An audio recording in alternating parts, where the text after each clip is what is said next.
Hello and welcome to Boomer Banter. So, the title for the show today is Keeping Love Alive, Overcoming Challenges in Long-Term Relationships as We Age. Boy, that's a mouthful of a title and an ambitious topic to cover in 45 minutes. But that is what we do on Boomer Banter. We have real talk about aging well, and having nourishing relationships is an important part of aging well. I believe that in long-term relationships, there must be love, but is it possible to reignite the spark, some of the interest, and some of the attention that made the relationship so special in the beginning? In today's episode, we're going to address the ups and downs of long-term relationships. We're going to talk about the toll that caring for an older relative or someone older in your family can have on the relationship. We're going to talk about our changing bodies and how intimacy may change as we age. And while we're at it, let's also throw in handling differences. Welcome to Boomer Banter, the podcast where we talk about real talk about aging well. My name is Wendy Green, and I am your host. And my guest today is Dr. Liz Jenkins. Dr. Liz helps couples reconnect, repair, and reignite their love, quickly transforming their relationships or marriages into their early years connection and passion. She is married for 38 plus years. Dr. Liz is a licensed marriage and family therapist and a certified connection coach with over 75,000 hours of focused time working with women and couples. She is a trusted expert who quickly identifies each couple's and individual's unique path to success in their self-love and their relationships. Dr. Liz is a featured podcast guest on many shows, and her true passion and her superpower is guiding couples to identify their unique path to relationship success. I am really looking forward to this episode, but before I bring Dr. Liz on, I want to invite you to join the Boomer Believers membership group. Boomer Believers is a way to stay connected and keep learning well after the podcast is over. We meet twice a month. On the first meeting, which is actually the second Tuesday of the month, we talk about the things that are on the minds of people in our age group. We've talked about humor. We've talked about relationships. We've talked about facing our fears. We've talked about lifelong learning and dealing with stress. And on the fourth Tuesday of the month, we meet with one of our guests from that month. And that is our chance to ask the questions that you were thinking about and didn't get to ask while the guest was on the show. So the Boomer Believers membership is only $25 a month, and you can sign up now by going to buymeacoffee.com/heyboomer0413. We are a great supportive group of people, and I look forward to knowing more about you. And let's welcome Dr. Liz to the Boomer Banter. Hi, Dr. Liz. Hey, Wendy, thank you so much, and all your listeners and folks. I am so thrilled to be here. Well, I am very happy to have you here. Thank you. So I'm ready. Just let's dive in, okay? Awesome. Let's Okay. go. So I was thinking about long-term relationships and the ups and downs. And, there's things like money stress and children stress and work stress and family stress. And in the boomer generation, it became a little bit more acceptable to end a relationship when the going got tough. So my question is, how do people hang in there when they're going through those disconnected times? Well, that awesome question. And yes, it is. There was a certain time period almost an expectancy that we've hit our like run on this relationship, and there's nothing else that that can be done about it. And I think some of it also goes back to a lack of information and an awareness of really what to be planning for and how to be anticipating, right? And so I love your group, with the Boomer Banter. I think that this really does kind of pull back the veil of many things that we don't really talk about. I don't know for you, but when, like in the early days when we were going to have a baby, then having a baby, there was tons of information flowing, offered, solicited and unsolicited, about how to raise a baby or what to expect as you're pregnant or as the baby's keeping you both up at night. But I didn't see a lot of accurate information for many of the couples that are coming to me years and years with each other. And so that's what I think one of the things that we're here is like, how do we and can we really stay together and have a great second half or next half of this relationship? And the answer is absolutely yes. And so we can talk about some of that if you want me to share a little bit more about what that looks like. Yeah. I mean, Yeah. because I know that for myself, when things have gotten hard in the past, Mhm. I've been like, oh, I don't know if I can do this anymore. So what are some of the ideas that you have? I have a lot more questions, but let's stay with this Okay. one for a minute. Okay. All right. Well, the first thing is recognizing that a lot of the original goals and things that maybe that brought the two of you together have changed or evolved. Maybe it was coming together and you're both focused on climbing career ladders or having children, or maybe the children came as a oops surprise, but you really dug down and the two of you came together and focused on it, and you successfully moved through that stage. But oftentimes when we're busy with life, we fail to plan or look ahead at what's coming, or illnesses come. Suddenly you're forced into retirement or you're downsized from your job, and it wasn't on your list. And so successful couples know how to talk about these things, and they spend time regularly reconnecting and revisiting some of those. So think about the early days when both of you were young, curious. You had probably had more time. We spent more time probably asking questions of each other, sitting around saying, "So how is you feeling? What's going on for you? I'm curious." So we want to get back into that place where instead of being this long-term couple that already knows what the other one's going to order when they go to the restaurant, or knowing what they aren't going to order, no go on that type of thing. We want to get back to those things where we stop doing the shortcuts, and we step back and say, okay, let's explore.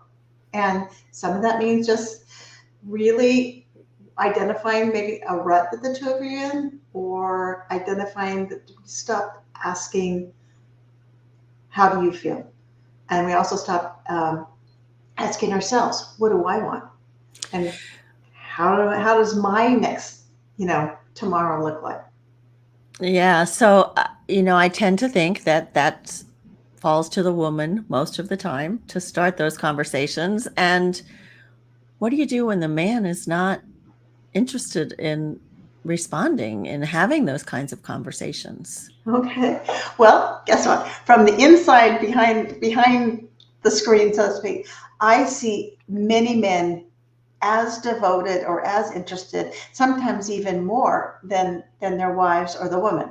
So whichever side of the thing, if you're the curious one or you're the one that's feeling that urgency to move forward, instead of getting angry, which many of us do, we feel like, well, they're not meeting my needs, or they don't care, or I'm not a priority, or this marriage isn't a priority. We are actually making an incorrect assumption. Many times it's our perception, of their activities. So we really want to step back a second and say, okay, if I'm the question maker, it's urgent to me.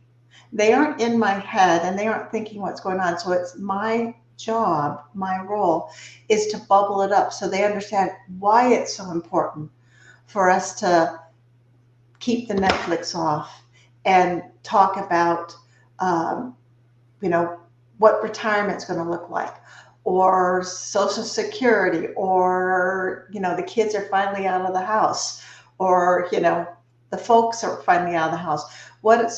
So it's the stuff that's keeping us up at night, and we need to be able to find a place and a space to do that.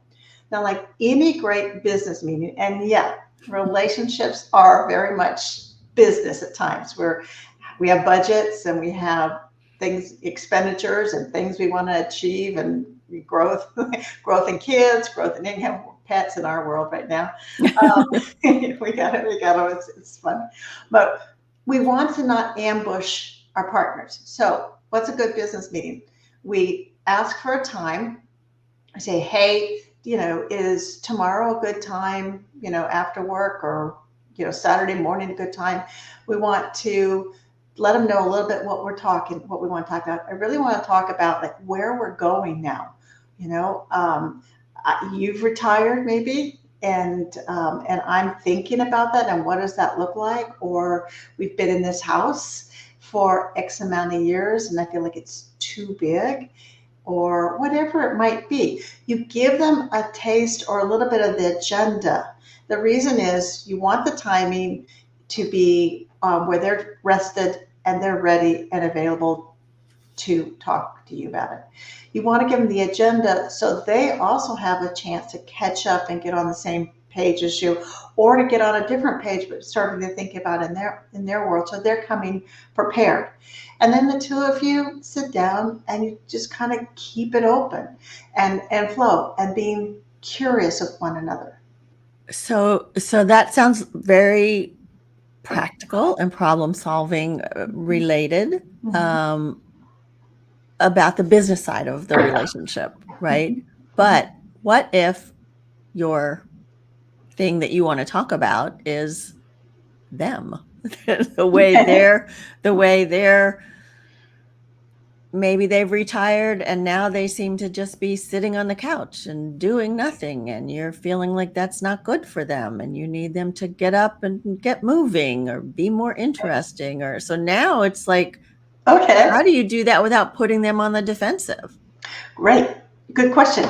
And you're very astute in that, because it would, if I were you and I said, Wendy, all you do is sit on the couch all day long. Ever since you retired, you're not getting up and doing things. And I think you've been sitting in that same beautiful blue blouse for the past 3 days, and what that comes across as criticism, right? Right. Like, well, I can see all Exactly. Yeah.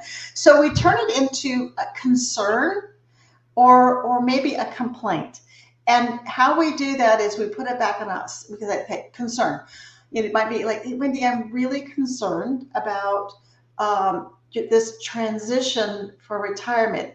I'm worried because I see you on the couch often, not always, not, we don't want to use these absolute words, like you're always on the couch, you never change out of that shirt. Okay, we try to avoid that. So we come from a worried or concerned, and we say what we see. I see you being different. It's not like you to just sit on the couch and watch TV. And it seems like since you retired, that's been one of your major activities. What's going on, or can I help? Just like maybe it's no, or I didn't realize, or I've earned my chance to be on the couch and watch TV. It's like, okay, I get that. But here's more of my concern. I'm concerned that if this is how retirement goes, that both of us aren't going to be active enough or ready to go do some of the cool things that I thought we were going to do when we retire. Say, I've got 2 more years and then I'm retired, and my goal was that we were going to, I don't know, or travel, or climb the mountains, go, get these cool bicycles and go on a road trip, whatever it might be. Right. So you want to let them know a little bit about your concern with them, the impact it might be having on you, the fact that you also had some dreams or ideas of what retirement was, and it just doesn't feel like them, and you're here to help. Yeah, those are great suggestions. I think everybody needs to put this on repeat when you're dealing with those kinds of things. Okay. Well, it really does help because it really is a different message because that's it, the ultimate bottom thing is you really are worried about them Mhm. and you really are worried about you. Because if they become a permanent couch potato, pretend like that, or they have a depression that's increasing, or they're feeling lost and haven't found themselves, it isn't that you've been in this, 45 years in this marriage just to let this happen. You're, so it is a partnership in that respect. And when you come from a place of concern, most people are willing to open up or hear what's going on, Yeah, hear your yeah. message. So yeah, that's helpful. Thank you. Yeah. And just as I said before, I think that women's a lot of times take the job of the nurturing the relationship. I also think women have been stereotyped as trying to change their partners, Yes. right? And I saw a post that you did that talks about making yourself into the partner your relationship needs. So are you saying we need to change ourselves into someone else? Like, help me understand what you meant by that. Okay. We don't need to change ourselves into something that we aren't. All right. But what we want to do is be open to continually to evolve and improve and try new things because that is also what keeps us fresh and our relationship fresh. So if we've gotten into or a relationship has gotten into the kind of rinse and repeat where I'm the one that's the heavy and I bubble up all the problems and all the issues, then we're really leaving the relationship one-sided Mhm. as right. And we're also like being so effective. And I see this with very highly, I want to say efficient women is that they get so used to handling all of it. They sort of build their husband or their spouse out of a role. And so Mm. as children, things sort of decline or don't need it as much assistance, and the husband or spouse is around more often, then it feels even that point that the load feels in unequal, and we're not feeling like there's a partnership. So change is sitting back and saying, where are you? Where, what's going on? How do you see yourself? Do I need to carry all the load? Because that might have been actually a bad habit that doesn't need to be continuing Yeah, going yeah. forward. Like I had one couple that they had been married for a very long period of time. She was still working, and he had come out of retirement and had a cool job opportunity. And they had made this switch, maybe 15 years ago, where they moved closer to be near her family, and now he wanted to have his turn and move, and it would be like a 2-hour drive difference. And Mhm. at first it was looking like it was going to be a stalemate, no go, because she refused to to move. And so they came to me and we talked and we chatted, and they came up with a plan that allowed her to get a little more creative and see, who am I when I'm not 100% connected with my family, within speed dial and walking across the street kind of thing. So they came up with a plan, and they were going to get 2 years. They purchased a house up close where his new job was, and she had the opportunity that periodically through the month she would drive down and stay at her sister's and work remote from there and get that little family fix and come up. And so she started being able to evolve and see herself as a separate woman from that family, and more invested in also supporting her husband's dreams too. So Yeah, so just by having those conversations and hearing each other's side, um, conversations, conflicts, tears, a lot of ultimatum kind of things that then gets retracted. Yeah, I mean, successful couples, you have to know how to have a conflict and how to prepare from it instead of Oof. avoid it. So, Yeah. Well, let me pause here for just a moment to sure. give a shout out to our sponsor, Road Scholar.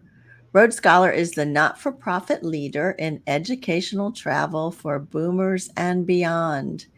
And I love traveling with Road Scholar. I've been on 5 trips with them, and each one has been amazing. So whether you're traveling abroad or in the US, or you think a river cruise may be your thing, check out Road Scholar first. You can go to roadscholar.org/heyboomer and book your next trip. All right. That sounds fun. Oh, it's great. I love Road Scholar. So let's get back to our Yeah, insightful discussion with Dr. Liz yeah. Jenkins. And I actually have a question here from one of our listeners. She says, how do couples break the realization or the habit of codependency, especially when one or both of the couple has health issues that limit an imagined plan for the future? Oh boy, Ooh, yes. When you big have, question. yeah, because well, one, we want to talk about, okay, when we talk about codependency, so maybe sitting back as objectively you can, or if you have some trusted people in your circle, asking them a little bit about how do you find that you over enable or over rely on each other or on the other person. That might be, so we get a different set of eyes on what Mhm. has become automatic for us, is one thing. um, the other thing is, if you were to disrupt the schedule, let's say that you always get all the medicines lined up and you dispense them, the type of thing. And when they start to get up, you're already thinking ahead and you're pre-planning. It might be like, what if you were to remove yourself from that picture, that part of it, and just start with it mentally. Both of you start with it mentally. You know, if my husband stopped making the medicines all available, or didn't make things, my walker or my cane, readily available, type of thing, what kind of anxiety, what kind of panic, what kind of worry would go through my head? And so we sort of mentally start thinking about that, because that's probably some of the cues that we're over reliant or we're overly helpful. And we tend to Mhm. codependent. What is coming? We're extra helpful. Okay. Yeah. And so what part of that could we safely dial back, or what part of that could we get uncomfortable and try it on our own? And that's part of, like, kind of, again, looking at those rituals or ruts and routines that we've become kind of stuck in and dependent on. I remember when one of our daughters was had one of her back surgeries, and I was going to, like, get this and get this, and the physical therapist says, remember, they're going to need to hurt to heal a little bit. Oof. And you're like, no, no, Ooh, I you know. know. Yeah. And so it's going to be harder to watch them struggle a little bit, but they Mhm. need to do that to be self-sufficient. And so that's as we age, right? We Right. need to be able to stumble over a word and not have someone fill it in. We Right. need to be able to get out of our comfort zone and maybe go into a group, a new group of friends or new friends, or try a new hobby to continue to keep us stretching and becoming new people. And so talking about the roles that maybe that listener is, where there's a medical illness, what are you worried about, or what are they worried about, and how much really is requires hands-on, absolute 24 hours assistance in nursing. um, and do you, maybe finances permitting, actually need somebody else that could come in occasionally and do some of that, so, or train, Yeah. Yeah. or train the other person. And I guess then also there's a caregiver and there's a caretaker, right? And so when we're looking at longer term illnesses, a caregiver at first is just handling some things like that, but the caretaker is really like overarching, controlling finances, foods, purchases, everything.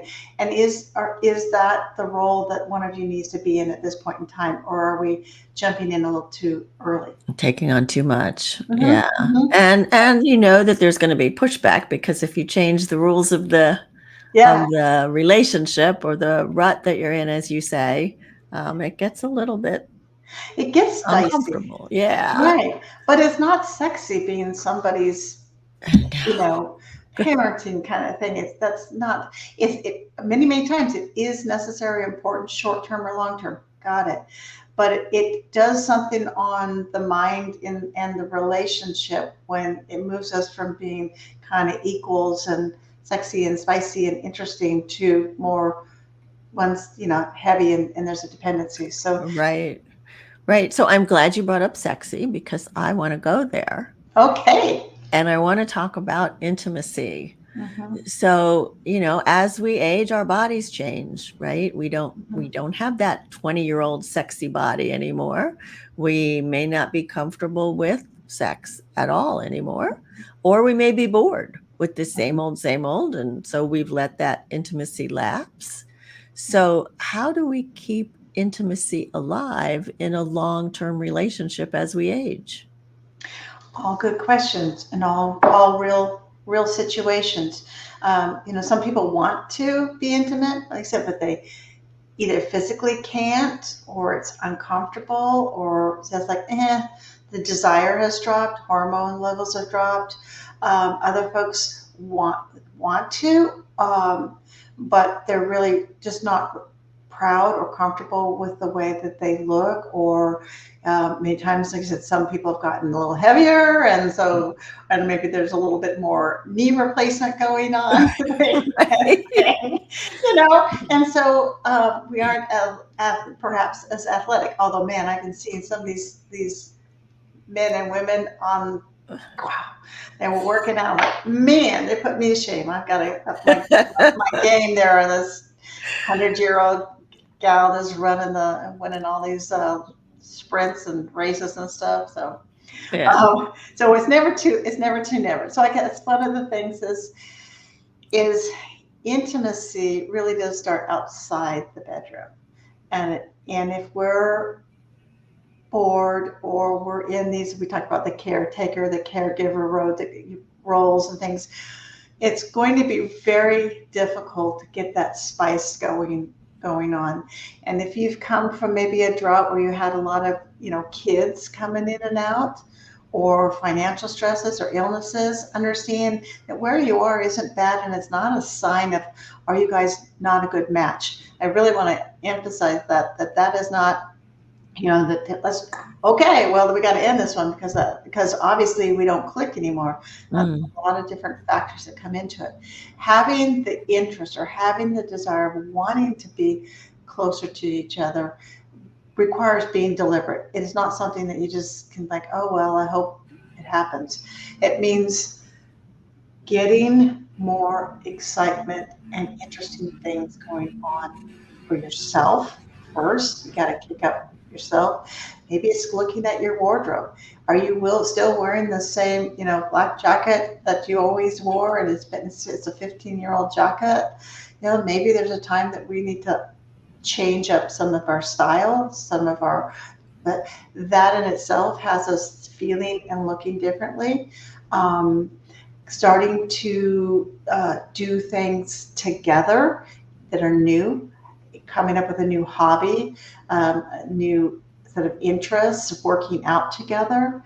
All of those things start to increase our satisfaction and increase our energy level and make life a little bit more interesting. There was a study, and I don't know if I shared it with you before, but researchers took the couples into a room, set them on this couch, and had them fill out a relationship satisfaction questionnaire.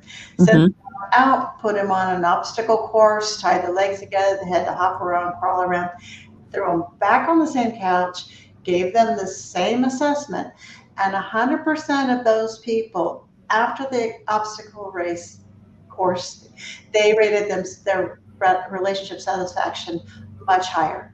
It was statistically, I mean, it was just like night and day. Because they were working together.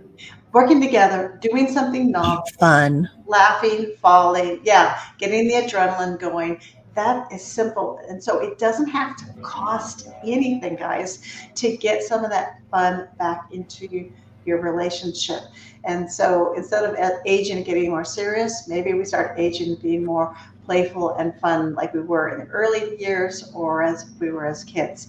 And so that's one of the homework things to get that going back into the bedroom. It's really also having some conversations and also maybe educating yourself. If there's a problem with desire, you know, either person saying maybe meeting with your medical professional around that. If there's all sorts of things now that we know with physical therapy for women that are maybe experiencing pain or discomfort with intercourse, or bladders and things are dropping. There are the physical therapy that helps improve that and reduces that. So I think people really want to step into the age of information and feel checking with reliable sources, but finding ways to, one, where are we physically and what can we do to improve that? And then two, having some candid conversations about, like, I just don't feel as pretty as I did, and my wrinkles so great. So what do you wear that might be differently? How are the lighting?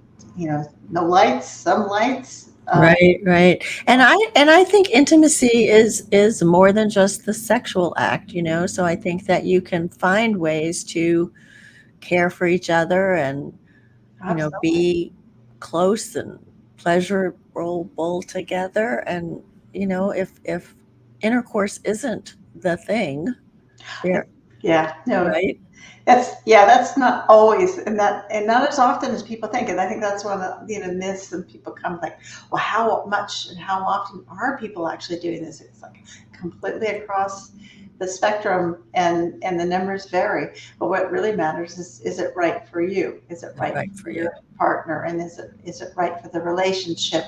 So we can forget the numbers and just say, are you having fun with Yeah. whatever that you're doing? And many of my folks talk about some of the best times were just when maybe they woke up or they took an afternoon nap and crawled into each other's arms and just talked and held each other, and it was very much like the early days. Yeah.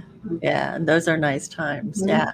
And I'm glad you were talking about fun, because you have something that you do, well, two things that you do that really, I think, bring out the fun. I loved them. So if you'll talk more about them. One is the texts that you suggest you send to your partner periodically, and your flirty Fridays. I think Okay. those are such fun, cute ideas. So would you talk more about them? Oh, sure. See, we're talking about those are really like those are free, right? So it's not about a budget. So everybody thinks budget. Oh God, date night. So I'm like, no. And if people need free date night ideas at home and stuff like that, I've got a We're whole. gonna, yeah. Yeah. Okay. So the text. One of the ways to keep that spark alive is that you send them something that's fun and nice. Or you ask how they're doing and how they're feeling. So this is the one time I say, get in there and embrace technology. It's fun to just simply have something. They're thinking about me, or they're asking like, how's it going? Or, did you nail that interview, or whatever might be. Or as soon as you get home, I can hardly wait for us to for you to fill me in, or I've got dinner waiting. It's really just keeping touch in that connection, because that's what really makes strong couples, is that we do stay in touch with the pulse of each other. And the flirty Fridays, well, you want to start setting the stage, right? That's where the heads are. Ooh, we're going to do this. We are humans. We love to anticipate. I mean, that's why we have holidays, and that's why it's on the calendar. And ooh, only so many more days right now, right? It's like 10 more days, and we're going to have Halloween. For those people that celebrate Halloween, ooh, it's going to be, look at this costume, or this is, we have this kind of candy, or look at what the neighbors are doing. And so that's part of that anticipation breeds interest and energy. And again, there's that little uptick from irregular days. And so say something fun, what you're looking forward to. Start to plan something out. Give them a compliment. Compliments are huge. Oh yeah.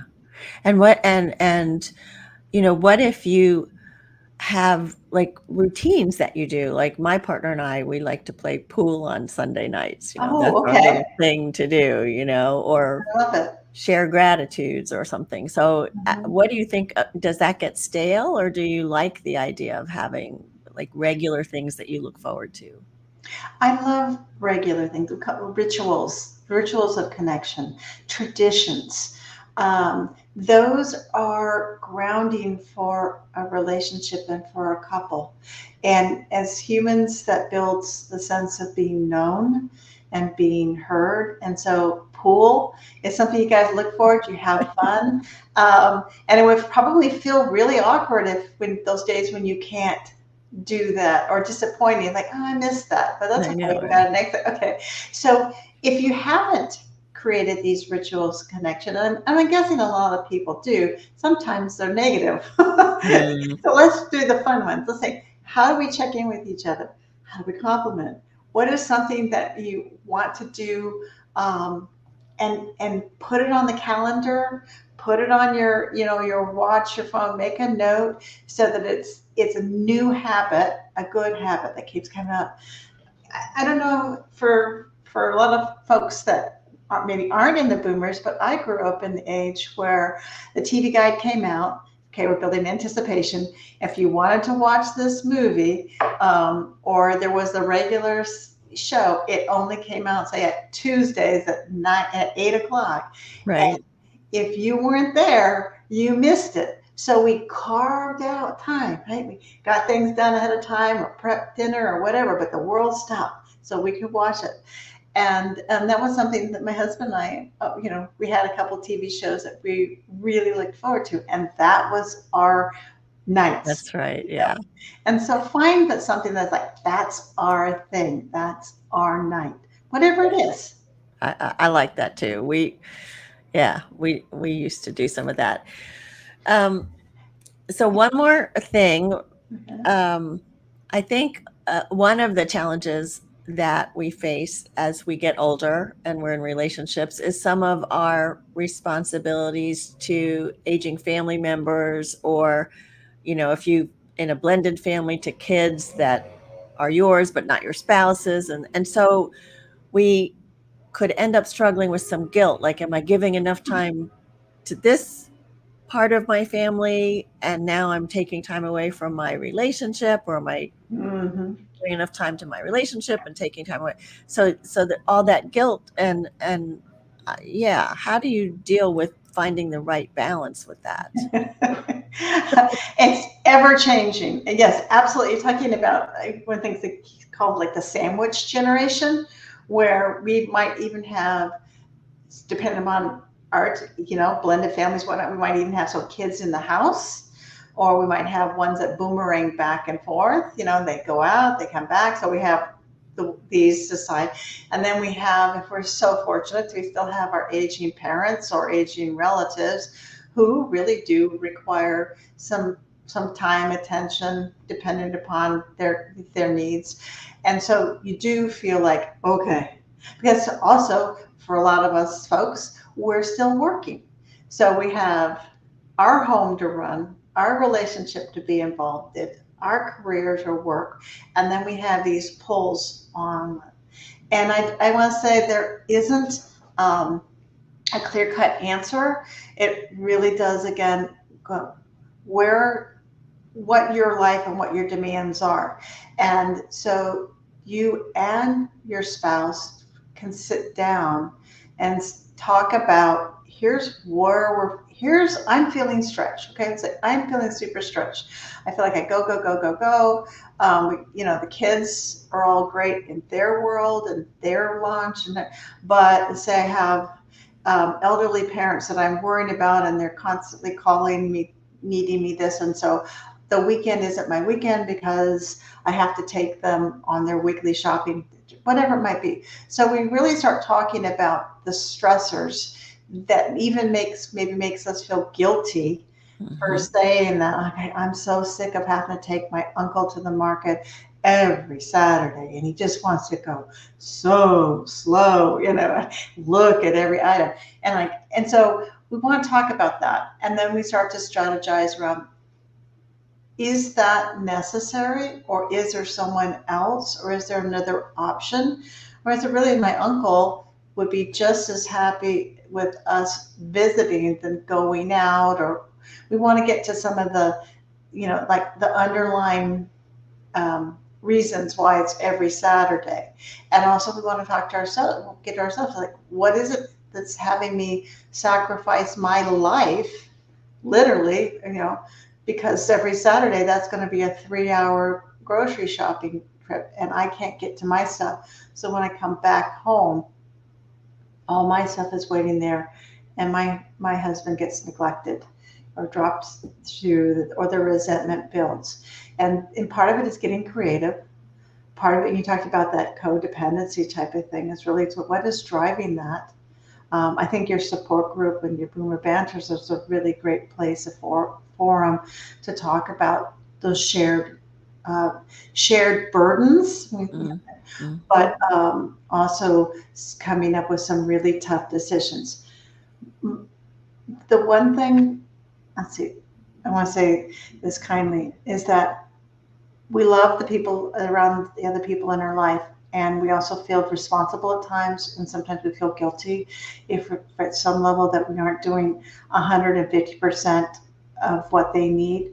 We've also maybe built them into being overly reliant or having an unrealistic expectation of us that we could do it before, but we can't do it now. And so Or it we makes, have an unrealistic expectation of ourselves of what we yeah, should be doing. Yeah. right. What's a good, niece? Okay. What's a good mom or husband or, parent, child to a parent, adult parent? Absolutely. So it's really doing some soul searching. Just identify them. You don't have to change anything. You can start to, sort that out. If you're feeling guilty about doing something or not doing something, that may be your flag that you're responding to somebody else's message or some inaccurate message that you set for yourself. And so part of it is, okay, that's a good thing. I'm feeling guilty. I just thought I'm going to say no to my uncle, or I'm not going to host Thanksgiving this year. I just wanted, like, don't want to spend that day in the kitchen, and I'm feeling really guilty. Boom, bang. All right, that's a perfect spot. That's probably one of those expectations that needs to be changed, shifted. The way Thanksgiving happens, if it happens at all, gets addressed so that it makes more sense for you now. Yeah. That's Um, and all again, kinds of good stuff. So before I let you go, I do want you to mention the 2 giveaways on your website, and then I want you to share a couple of takeaways. I mean, we could talk for oh gosh, hours. We could talk for hours, but I do. I do. Okay. Okay. And so, all right. The first thing is you want to reach out to me. It's drlizjenkins.com. All right. And on my website, there is a free couples connection quiz. You fill it out. It comes back to me, and we can chat about exactly where both of you are and what the strengths are about your relationship and where are the challenges, so we can get you guys back on track, that objective set of eyes. That's completely complimentary.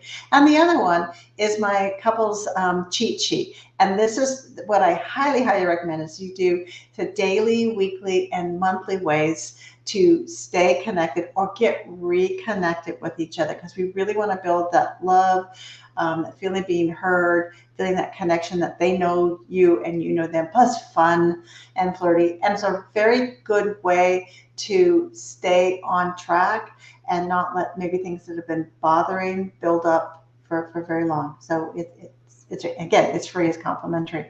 yep, and it's on drlizjenkins.com. So I'll put that in the show notes. Yeah. And the other thing is, I have this, it's cool idea for those people that are retiring. But and oh yes, and my email at drlizjenkins.com. I'm here. I'd love to chat with you guys too.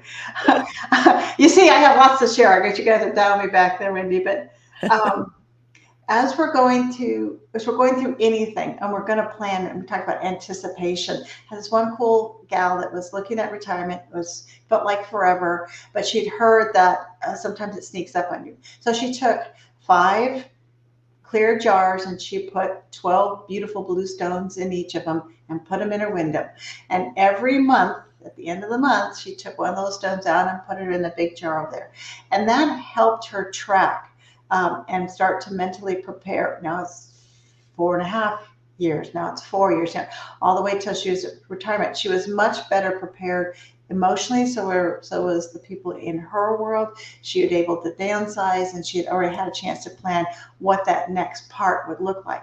So whether you're looking at retirement, or you're looking at maybe moving, or trying a new career, having some way where the two of you can come together and track it and grow together in this next phase is part of what makes that successful couple stay successful long term.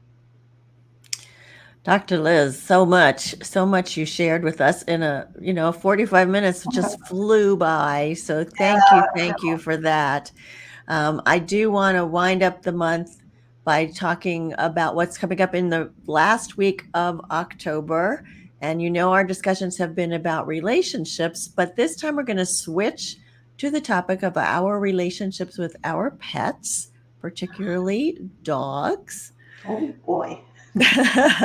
My guest next week is Stacy Colino, and she is the co-author of a book titled The Purest Bond: Understanding the Human Canine Connection. And Stacy is an award-winning writer specializing in science, health, and psychological issues, and the lover of dogs. So we're going to explore the science and emotions behind owning a dog and the impacts this relationship can have for us as we age. I also hope that I will see you in the Boomer Banter and the Boomer Believers meetings. Go to buymeacoffee.com/HeyBoomer0413. And just as a little teaser, Dr. Liz is going to be our guest on this Boomer Believer, which is going to be a week from tomorrow. So bring all your questions that didn't get answered today, because I know there's a lot to talk about in this area. And don't forget to check out Road Scholar and go to roadscholar.org/heyboomer and sign up for your next trip. Thank you so much, Dr. Liz, for being our guest today. This has been very helpful. Thank you. I always love having a chance to meet new people and ask questions. And Wendy, you're just such a great host and great person in my world now. Thank you. Thank you. Let's stay in touch. You'll be back. Oh yeah. I'm gonna come back. I'm gonna be watching the pet one, because I've got three dogs.